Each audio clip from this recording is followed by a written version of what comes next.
Students, आज का जो हमारा टॉपिक है वो है शेख हसीना वाजिद के मुतालिक, जो कि ट्रेंडिंग में है इस वक्त।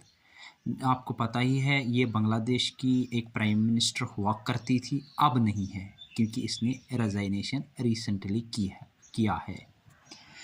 एज़ पर जो कन्फर्म आर्मी चीफ ने कन्फर्म किया है 5 अगस्त को, हसीना हैड रिजाइन। वजूहत क्या थे, रीज़न क्या थे, लेकिन पहले हम जब जन्म पे आ जाते हैं तो शेख हसीना वाजिद जो है बॉर्न करती है सितंबर 28, 1947 को। ठीक है, बांग्लादेश के नाम से आज हमसे जानते हैं। क्यों मैं ये कह रहा हूँ, पहले इसको ईस्ट पाकिस्तान कहते थे, लेकिन 1971 में जो सेपरेट हुआ ईस्ट पाकिस्तान से, जो आज पाकिस्तान है उसको वेस्ट पाकिस्तान के नाम से तब जानते थे। बांग्लादेश जो है कैपिटल आजकल इसकी जो है ढाका है, और इसकी पॉपुलेशन को अगर हम काउंट करें 168,120,000। आप इस ऐसे याद रख सकते हैं। प्रेसिडेंट जो इसके हैं बांग्लादेश कंट्री के, याद रखना स्टूडेंट्स, फिर से मैं कह रहा हूँ, प्रेसिडेंट जो है बांग्लादेश का, उसका नाम जो है मोहम्मद शहाबुद्दीन है। लीडर ऑफ अवामी लीग थी ये, जो कि शेख हसीना थी। बंगाली पॉलिटिशियन थी। Political party serve as prime minister of Bangladesh 1996 to 2001, लेकिन फिर 4 कंसेक्यूटिव टर्म्स फ्रॉम 2009 to 2024। लेकिन ये जो 2024 था, ये कंट्रोवर्शियल ईयर रहा बांग्लादेश के लिए, और ख़ासकर अगस्त मंथ। स्टार्ट तो ये जुलाई से ही हुआ था, लेकिन अगस्त 1 से लेकर अगस्त 5 तक इसने एक ऐसी मूवमेंट चलाई जिसको हम जानते हैं, जैसे आपने देखा 4th and 5th civil disobedience की तरह एक मूवमेंट चलाई गई, और एक कर्फ्यू सा नाफिज हुआ बांग्लादेश में, और डिमांड की जा रही थी बार बार कि शेख हसीना जो है वो रिज़ाइन करें। क्यों, वजूहत क्या थे, रीज़न क्या थे? इसके कुछ रीज़न थे, क्योंकि स्टूडेंट्स जो है पॉलिटिकल अनरेस्ट इस वजह से हुआ। स्टूडेंट्स बार बार प्रोटेस्ट कर रहे थे और डिमांड कर रहे थे overhaul the selection criteria for civil service jobs. क्यों? इसने एक ऐसा मेरिट सिस्टम बनाया था वहाँ पर, जो कि करीब 56% आता था, और उसमें से 30% कोटा जो था वो फ्रीडम फाइटर्स के नाम पे किया गया था। उन फ्रीडम फाइटर्स पे जिन्होंने 1971 में पार्टिसिपेशन किया था, उनके पहले उनको वो जॉब्स देते थे, लेकिन फिर उनके बच्चे और अब उनके बच्चों के लिए भी कोटा रखा गया था, जो कि अब पीक लेवल पे स्टूडेंट्स ने कहा कि ये नाइंसाफ़ी हो रही, इनजस्टिस हो रहा है, और सिस्टम में करप्शन हो रहा है, फेवरेटिज्म चल रहा है, और ऐसे स्टूडेंट्स को नहीं आने दिया जाता है, जो कि कम्प्लीटली मेरिट बेस्ड पे सिलेक्शन सिस्टम होना चाहिए। वो चीज़ यहाँ पर देखने को नहीं मिलती है। ऐसे स्टूडेंट्स को आगे लाया जाता है उन किस नाम पे? इस नाम पे कि फ्रीडम फाइटर्स जो थे 1971 में जिन्होंने फ्रीडम फाइट की थी, उनके नाम पे था 56%, यानी कि 56% वो जॉब्स पहले ही लिया करते थे, और बाद में जो मेरिट होता था उसमें भी फेवरेटिज्म लगा इन स्टूडेंट्स को, और लगा कि यहाँ पर नाइंसाफ़ी हो रही है।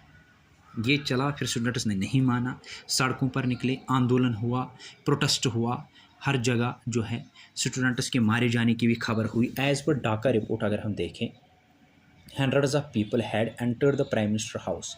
क्यों ऐसा हुआ? क्योंकि ऐसा इसलिए हुआ क्योंकि हंड्रेड्स ऑफ स्टूडेंट्स जो है, एज़ पर ढाका न्यूज़ जो कह रही थी कि वो मारे गए हैं, इसलिए स्टूडेंट्स में काफ़ी एंगर था, लोगों में काफ़ी एंगर था। वो चाहते थे कि जल्द अज जल्द हसीना जो है रिज़ाइन करे। आखिरकार ऐसा हुआ, और प्रोमिनेंट लीडर जो था, इसने क्या किया कि इसने रिज़ाइन किया, यानी कि हसीना ने रिज़ाइन किया, और ये वहाँ से भाग गई 5 अगस्त को, जो कि आर्मी चीफ ने वहाँ पे कन्फर्म किया। और इस आर्मी चीफ का नाम क्या था? इसका नाम है जनरल वक़ार ज़मा। तो ये जो जनरल वक़ार ज़मा है, इसने कहा कि मैं free and fair deaths of protesters जो भी है उनको मैं विल बी इन्वेस्टिगेटेड। एक एक चीज़ का इन्वेस्टिगेशन होगा, लेकिन स्टूडेंट्स अपना जो ये प्रोटेस्ट आंदोलन है इसको वापस ले और हमें इंटीरियम गवर्नमेंट बनाने का मौका दे। ये ढाका न्यूज़ ने भी, और इसमें से एक बांग्लादेश का एक इकोनॉमिस्ट है जिसका नाम, जो नोबल लॉरेंट रह चुका है, उसका नाम है मोहम्मद यूनिस।